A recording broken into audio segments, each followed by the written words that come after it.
ball. He can beat you more ways than any man alive.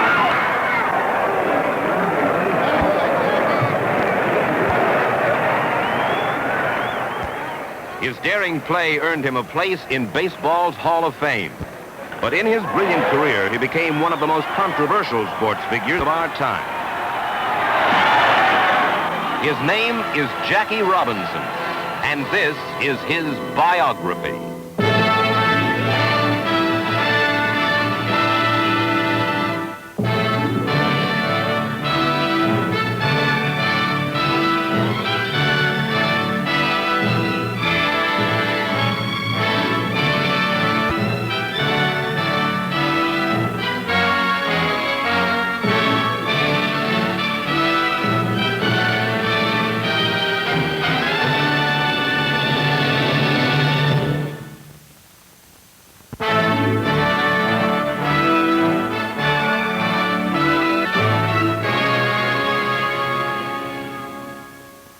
I'm Mike Wallace. This is Biography. Our story, Jackie Robinson.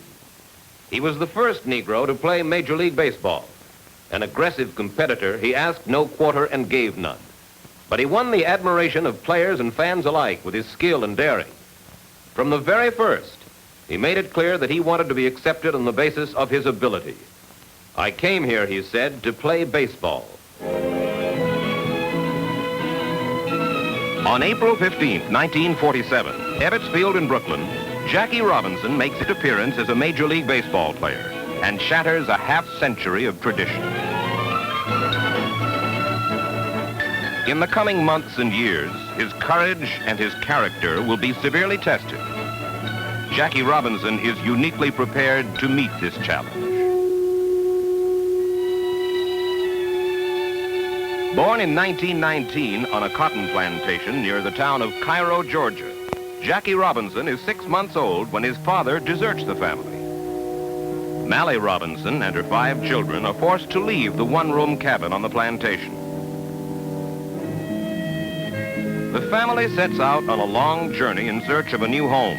The trip ends in Pasadena, California, where Mallie Robinson's brother has found a place for them to live. My mother had a strong sense of dignity and pride. She tried to teach all of us to stand up for what we believed. It wasn't easy at first. We were the only Negro family in the neighborhood. The only playmates I had were my brothers and sister. I went to school with my older sister Willa Mae when my mother worked. I was too young to go to classes, so I waited outside. I learned to get along on my own, to make up my own games, and I played them by my own rules. It seemed to me I always wanted something, and I couldn't have it. The best I could do for a baseball was a wad of rags, and I used to think if I ever could hold a real baseball, my life would be complete. I had to be a little bit better, or I couldn't get to play. I wanted to win, all kids do, but it meant a little bit more to me. Winning somehow took the sting out of being the outsider.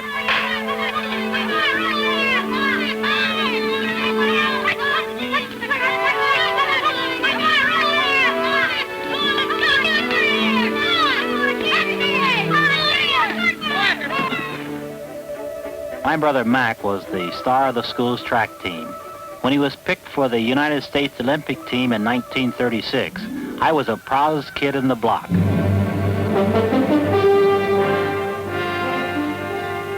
The 1936 Olympic Games are held in Nazi Germany. Boasts Adolf Hitler. The pure-blooded Nazi Aryan will prove his supremacy in this arena.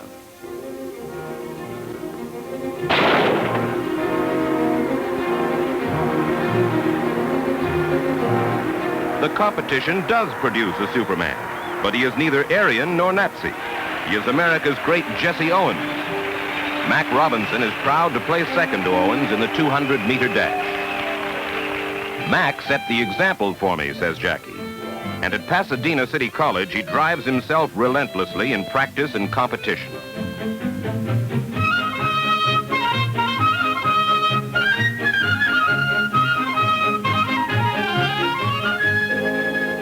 In 1938, He breaks Mac's record in the broad jump, establishing a new mark for himself.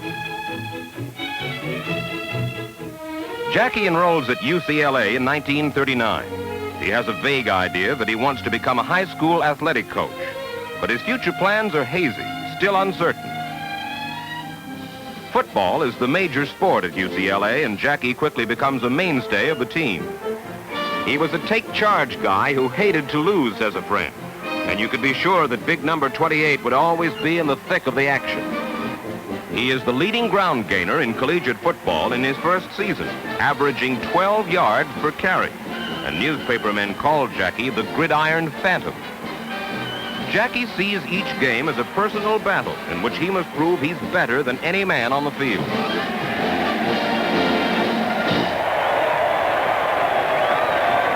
In one game against Stanford, he makes a spectacular punt return, although to begin with, he's surrounded by a host of Stanford players.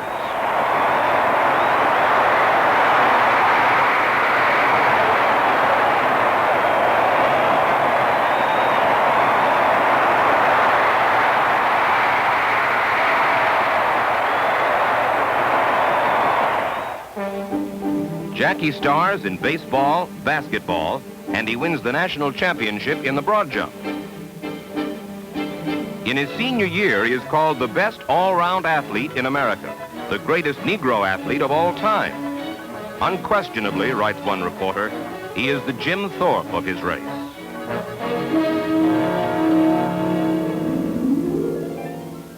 Jackie serves as an Army officer during World War II and returns home in 1945 to face an uncertain future.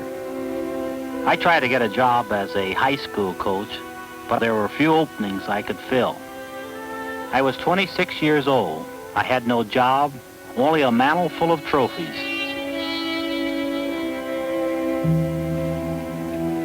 He is an extraordinary athlete, and he longs to play professional baseball. But by gentlemen's agreement, no Negro is given the opportunity to play in the major leagues. Baseball booms in the post-war era. Fans flock to the ballparks as familiar stars return from military service.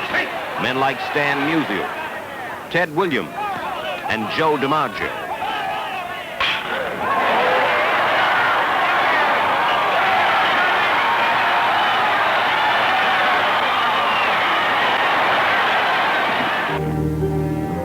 Negroes have the chance to play baseball for pay only in a segregated league. Robinson is delighted when the Kansas City Monarchs of the Negro American League offer him $400 a month to play ball. The pay is irregular, crowds are small, and playing conditions are poor. But Jackie Robinson is doing what he likes best. Campaigning for re-election in New York, Governor Tom Dewey begins a movement to wipe out racial restrictions in baseball. Most major league teams resist Dewey's suggestions. One man, however, Branch Rickey, secretly makes plans to break baseball's color line. The dynamic, outspoken general manager of the Brooklyn Dodgers sees the Negro athlete as an untapped reservoir of talent. And as his Dodgers begin their training at Bear Mountain, he is already scouting Negro players. But Rickey knows that the first Negro to play Major League Baseball must be able to endure constant threats of physical violence, racial insults, even hostility from teammates.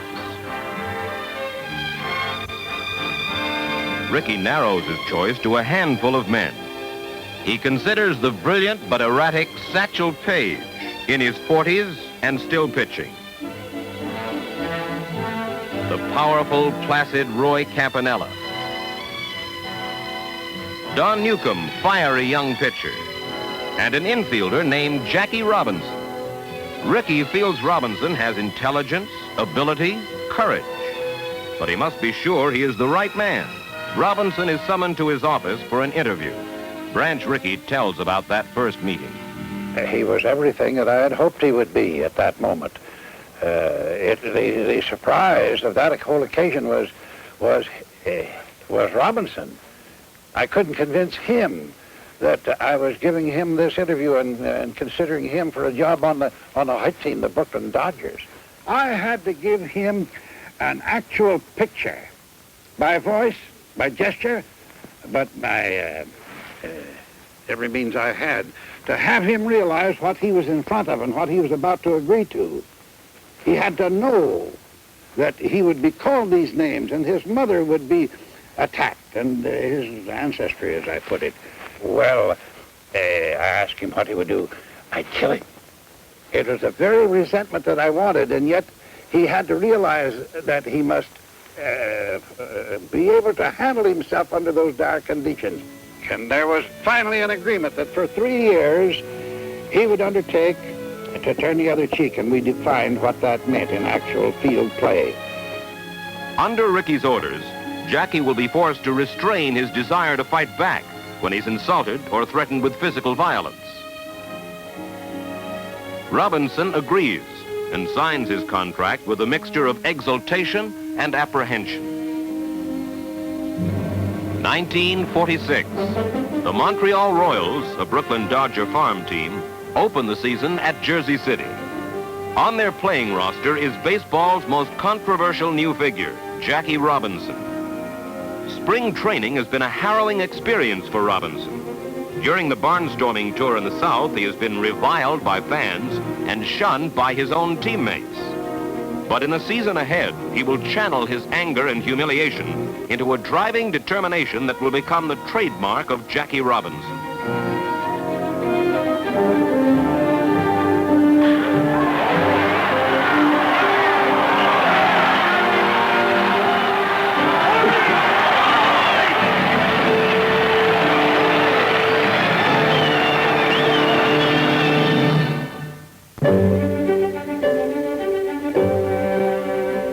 In 1947, the Brooklyn Dodgers and Montreal Royals begin spring training in Panama. Largely because of Robinson, Branch Rickey has been forced to move his teams out of the traditional training grounds in the South. Robinson knows there is resistance against him. Dodger players have signed a petition protesting his appearance on the field. The challenge of acceptance by his teammates, that was the first hurdle that had to be made. And there was the petition on the club. We've never advertised that. Dixie Walker, an eminent gentleman, and Stanky, a Mobile boy, and they were opposed to it. Tremendous opposition to it at the time. I didn't decide to put him on the Brooklyn club until the Saturday before the opening on Tuesday of the National League season. That first day, I tried to tell myself it was just another game. I tried to blot out the sounds and the excitement, but I couldn't do it. There was so much riding on this game, not only for me, but for Mr. Rickey. I could see Mr. Rickey catching every ball with me. He kept urging me to be more aggressive. He was such an inspiration to me. I know I couldn't have made it without him. Jackie Robinson proves he can hold his own on the playing field. But he is still the outcast, forced to live in separate hotels. He has no roommates and is known as the loneliest man in baseball. Forced to turn the other cheek, he must let his baseball ability speak for him.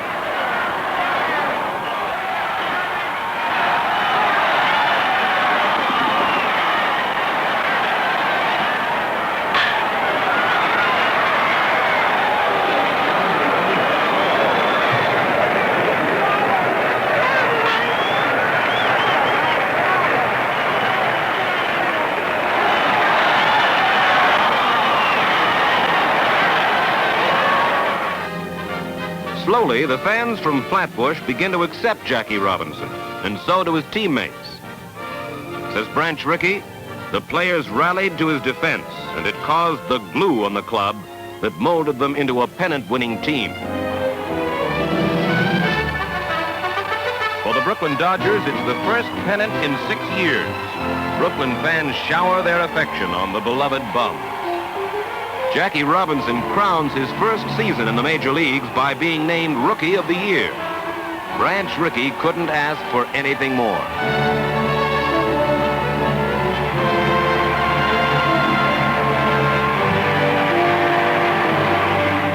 The season has been exhausting. Though he is the first Negro to play in Major League Baseball, Robinson has earned just $5,000. To supplement his income, he sells home appliances. As a national sports figure, Jackie has taken it upon himself to shoulder a further responsibility. The Brotherhood movement is gaining ground every day. It is slowly and surely becoming a fact and not remaining just a theory. And I'm glad that I can report from my own personal experiences on the baseball diamond that the feeling of intolerance no longer exists. By 1949, Robinson has paved the way for others to follow. Men like catcher Roy Campanella and pitcher Don Newcomb. The Negro's position in baseball is secure. Branch Rickey removes all restrictions, and 1949 is Robinson's year. It better be rough on me, Jackie declares, because I'm going to be rough on them.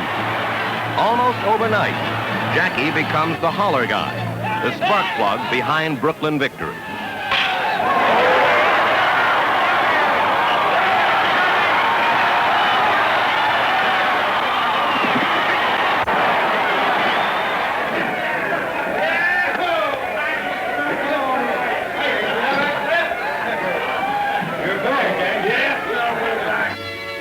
July 1949. Jackie Robinson is unexpectedly cast into the political spotlight. With his wife Ray by his side, the mature and confident Jackie Robinson testifies before the House Un-American Activities Committee. I've been asked to express my views on Paul Robeson's statement in Paris to the effect that American Negroes would refuse to fight in any war against Russia because we love Russia so much. I haven't any comment to make except that in event of war with Russia, Negroes and Italians and Irish and Jews and Swedes and Slavs and other Americans would act just as all these groups did in the last war. They'd do their best to keep their country out of war. If unsuccessful, they'd do their best to help their country win the war against Russia or any other enemy that threatened us.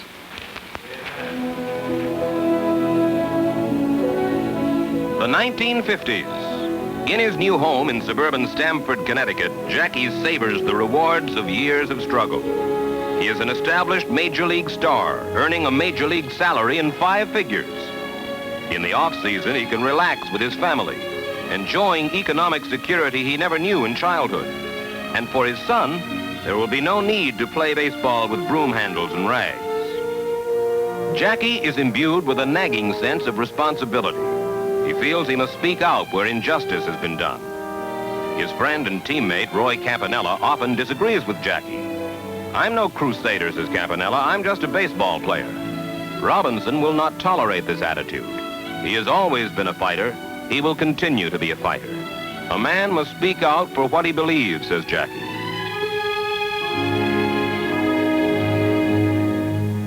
Robinson is now more than a ball player. He is, by circumstance, a representative of his race. We were put through the usual bag of tricks right in this state. At first, we were told that the house we were interested in had been sold just before we inquired. Or we would be invited to make an offer, a sort of a seal bid, and then we'd be told that the offers higher than ours had been turned down. Then we tried buying houses on the spot for whatever price was asked. They handled this by telling us the house had been taken off the market. And once we met a broker who told us he would like to help us find a home, but his clients were against selling to Negroes. And whether or not we got a story with the refusal, the results were always the same. He is praised for his explosive play in the field, but is sometimes criticized for deliberately engaging in controversy.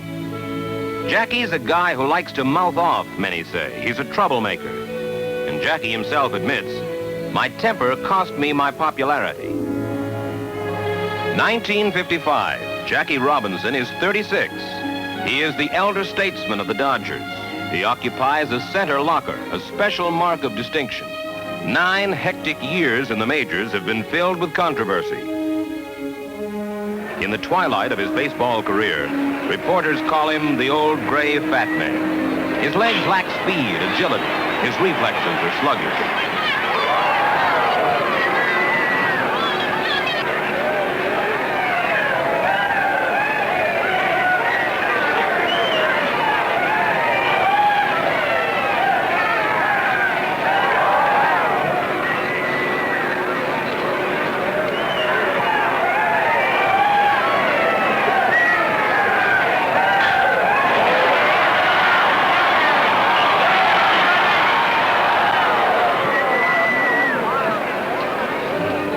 Dodgers, however, clinch the National League pennant late in September.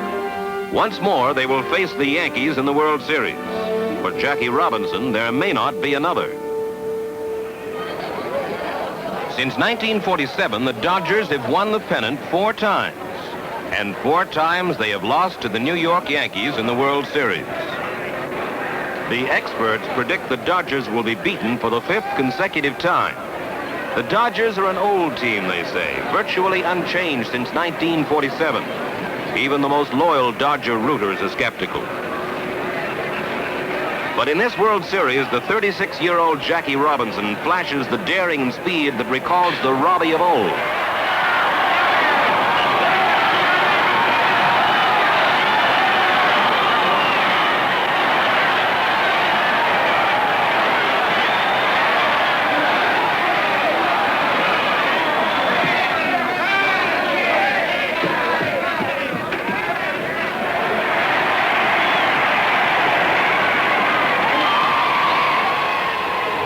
Sparked by Robinson, the Dodgers win the 1955 World Series. Writes one reporter, the old gray fat man had done what he wanted. He had shown the Dodgers, he had shown the Yankees, he had shown the world.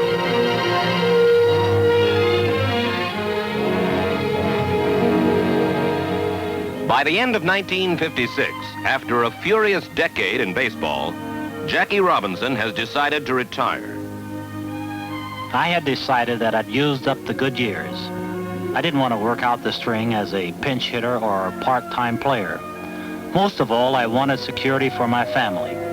I had considered the possibility of becoming a manager, but when the president of Chock full of Nuts, Mr. William Black, offered me a job as vice president in charge of personnel, I was so impressed by the man and the company that I decided to start my new career here. What appealed to me most was that I wasn't being hired in order to have my name adorn a letterhead, but I was being asked to join the company and become an integral part of the organization. The job was and still is a challenge, but that's the way I like it.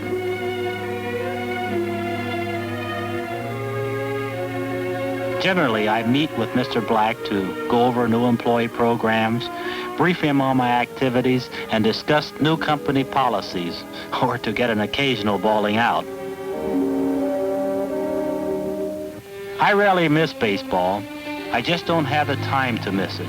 But if I did, it would be the playing. I never felt comfortable as a spectator. Looking back now on my days in baseball, I can remember times when I was advised not to press issues or speak out when I felt it was necessary. But I couldn't do that. I believe that a man is judged on more than the power of his hands and legs. He's judged also on the strength of his mind and his character. Not to speak out when I saw or felt an injustice would have been as bad as taking the third strike every time I came to bat. Right now, if I had the chance to live my life over again, I'd live it the same way.